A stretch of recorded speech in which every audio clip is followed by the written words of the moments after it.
What's going on, everybody?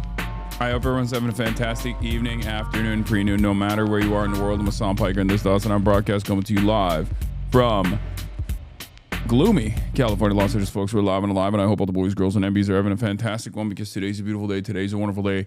Today is Saturday, ladies and gentlemen. That's right. Coming to you live from stolen Tongva territory here in West Hollywood, Los Angeles, California. Of course, as is the case every single day, we start off by saying Em Israel Chai and also 10 Hasanabi condemnations. You already know what it is. I condemn Hasanabi. I condemn Hassan Piker. It was very interesting to observe this significant day for the international working class have more mobilization than I have ever seen in the United States of America in my lifetime. And it's only going to keep growing from here on out. That's the way I see it. But let's take a look at how Fox News covered it. They're sweeping the country with left-wing groups organizing on a pro-socialist platform, calling to tax the rich. Watch. The idea that my politics are too radical, I find somewhat laughable. It's not surprising that the Republican Party is going to attack me with that. I mean, these are a lot of people who've never worked a day in their lives. And if they have, it certainly hasn't been with their hands. I think the claims that millionaires are going to leave our state are like super overblown. And if, you know, the ones that leave, like, bye. The reasoning has always been from centrist Democrats claiming that people like AOC, people like Zohran Mamdani, people like Ilhan Omar, Rashida Tlaib can only win in deep blue areas. Deep blue areas where the electorate resembles a genderqueer English major that is getting an education in a liberal arts college with 150 other people. Okay, that's not the case. They put Father Jihad on there. You're dead ass on the news regularly. How's that feel? Feels weird. Feels very strange. I don't like to be perceived like this. I like to control who perceives me. Things were a lot better when it was just us in here. You know what I mean? Nowadays, the Hasanabi Clips industrial complex, as the chatter just pointed out, has moved to mainstream media. They are my clippers. The drama farmers on the independent side of YouTube have nothing on Fox News at this point. They're in here all day, every day. And as the labor movement continues getting traction with young people embracing a pro-socialist platform, one protester doesn't even know what he's rallying behind. Watch. You got the Party for Socialism. You believe in socialism? Not necessarily. Kind You of. know what socialism is?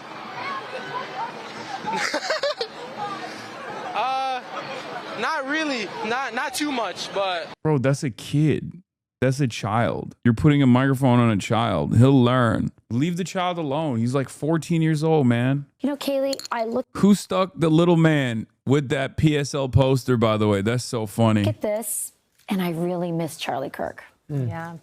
I mean, he was somebody who was on the camp. I mean, come on. We are Charlie Kirk, we carry the flame, we'll fight for the gospel, we'll honor his name. This is in the most effective way possible, which is why I think they took him out, why they executed. Bro, what are we talking about? Are we really talking about how stupid people are in any movement? Like, we're talking about the lack of knowledge amongst Americans on issues like socialism. All four of these dumbasses don't know what socialism is either. If that's the standard for intellect, I mean, which, by the way, benefits our side of the argument, let's be real. But if this idea is that if you know what socialism truly represents, then you're a truly intelligent person, then none of the four dickheads on this panel actually meet that standard at all. And most Americans don't either. Most Americans are unbelievably propagandized against what socialism is. They're lied to about what socialism represents. They're told that it's a terrifying prospect. They're told it's a bad thing.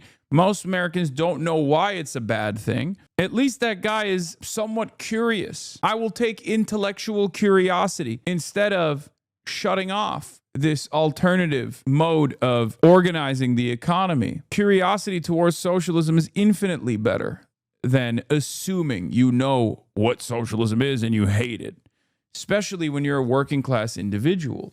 He was effective in pushing back on what the left has been trying to do. They've had a captive audience for decades with indoctrination. And Charlie and Turning Point were providing that answer on campus, weren't they? Yeah, and Charlie... Well, Turning Point USA still exists, so why are you shitting on Erica Kirk? Are you saying that currently Erica Kirk is not carrying the flame? We are Charlie Kirk. Like, I don't understand. Is that the frustration here? Because I feel like Erica Kirky is carrying the flame. It's not like Charlie was like the most competent individual either, you know? He got carried a lot. He got carried by massive Republican mega donors, you know, titans of industry. He also got carried by the TikTok algorithm when the Chinese Communist Party was like terrified of TikTok being blocked in the country. So they were like, oh, we'll lean into this Trump shit, you know, which I guess gave him a stay of execution. And then they inevitably ended up giving TikTok to Americans anyway, which, let's be real. If I'm Chinese, I'm thinking, yeah, it was an unbelievable W that we got Donald Trump elected. Straight up, who could have foreseen this? I don't think anyone could have foreseen this except for that one guy, the one Chinese father who famously said Trump is a great nation builder, but for China. It's true. He is. He has done tremendous damage to American empire, right? He has proven the acceleration is right, and he's still doing that. My mom said back when I was in school, they taught about the ills of socialism. Now we let kids skip school to protest essentially on behalf of socialism. Boy, how we've changed. And it's insidious when 68% of the Democratic Party says this is... Yeah. Okay. May Day is an international public holiday. In most countries, it's a national holiday. It's a public holiday. Who cares if they skip school to go and protest? Like, no, May 1st is not a holiday in the United States of America. It's like, it's not even discussed in the United States of America. This is the first time. This is one of the first years in like the last couple of decades where May Day has had some kind of significance. I still don't know what May Day is. I'm 17, so this is probably why. Chatter, May Day is the International Workers' Day, okay? It's a national holiday in most countries around the world, with the even in Europe, usually.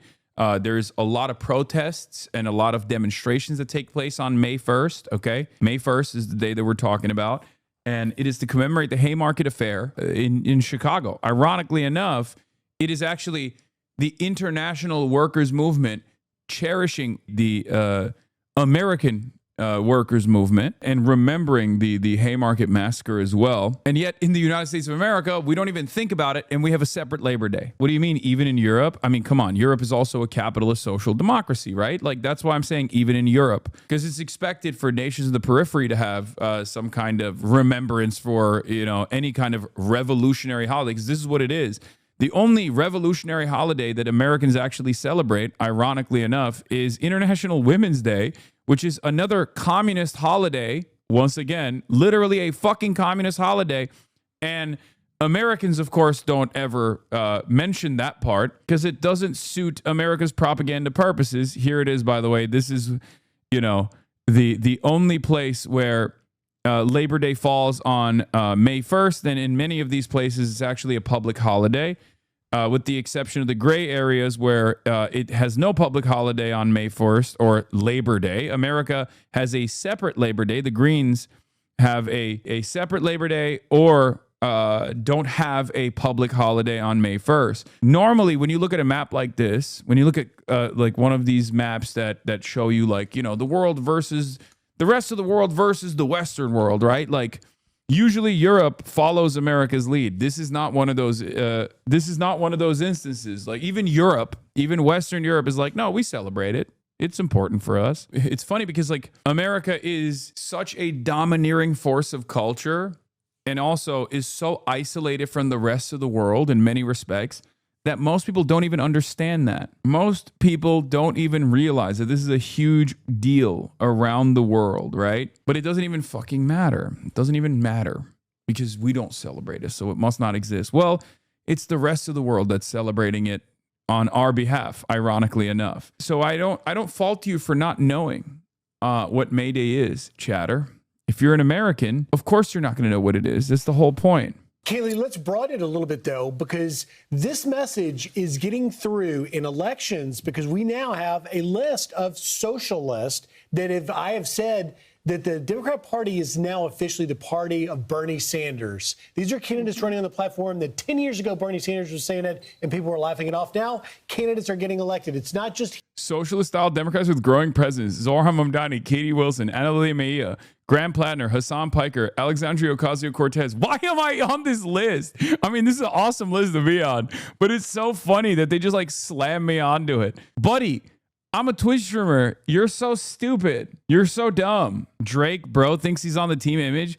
Bro, I don't think I'm on the team. I'm not doing that. They're making it seem like I'm running for not only just any office, but the presidency, okay? They're like, oh, this is Hassan Piker, this dangerous socialist. He's going to be president one day. It's like, no, I don't plan to do any of these things. I am a fucking Twitch streamer who just pussy. Okay. What does that mean? Do you want me to run for president? Is that why you're calling me a pussy? Is that what it is? First time chatter? First of all, and pussy too. That's the only thing I'm running for. Okay. I'm running in that direction. I'm running in the direction of, and pussy too.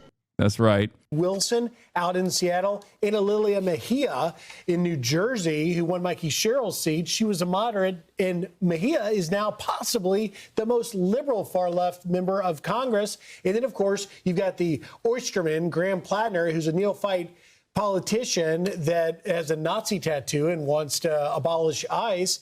Hassan Piker, that's been driving it, getting more and more traction with young people. And of course, AOC, that if you think about it, AOC was really kind of the first major win, if you will, for Sanders taking over the Democrat Party. That's right. And Rachel makes a great point in saying if you're not teaching your children about this, someone is. You brought up the fantastic point today that preschools are teaching about social justice. I started thinking about my 3-year-old who can barely put a sentence together. And thank God his school doesn't engage in this activity, but there are schools that are. It's wild. That's what they do in Cuba. Yeah. My 3-year-old came out and said, Mommy, isn't sharing caring? And I said to my 3-year-old, you shut your stupid mouth. What are you, a socialist? Absolutely not. I told my dumbass 3-year-old, you have to extract as much surplus labor value from the people that you hire. Otherwise, they will steal from you. It's theft. Lack of exploitation is the true theft. Thank God I shut it down real quick. Made sure that my dumbass 3-year-old knew sharing is not caring. Sharing is communism and therefore terrifying. Sharing is a moral hazard. Stupid ass 3-year-old baby. Watching a pop culture series, one of these series you follow show by show. I ended up stop watching it because midway through they were bringing these socialist ideas forward in a way that was packed. Oh my God, she's not joking. Oh my God, she's sincerely saying that right now. That's unbelievable. She literally is like, no, my baby is not going to share the crayons. It's not even a bit. She's unironically being like, Bluey's a fucking communist. Bluey, it's more like ready, okay? Ready to seize the means of production. You better stop this real quick. Capitalism is anti-human. As far as ideologies goes, it's sociopathic. All of the foundations, all of the social conditioning that you learn normally about, being a kind person, being a good person is antithetical to the capitalist indoctrination. And that's why you're seeing as contradictions worsen, as people recognize the design of capitalist society broadly, you're going to see a lot of propagandists who are servants of capital make increasingly insane statements. Package so bright and shiny. The girl didn't have health care, and it was a sad story. And she gravitates towards taking on the higher ups and the elites, which makes sense on a surface level until you dig down and realize Ken Griffin is creating 15,000 jobs. Yeah, that's what I told my 3-year-old. Ken Griffin is creating 15,000 jobs, stupid baby, stupid 3-year-old. No pied-à-terre tax for Ken Griffin, please. That's the kind of high-level intelligent conversations I'm having with my communist baby. I hate my communist seed.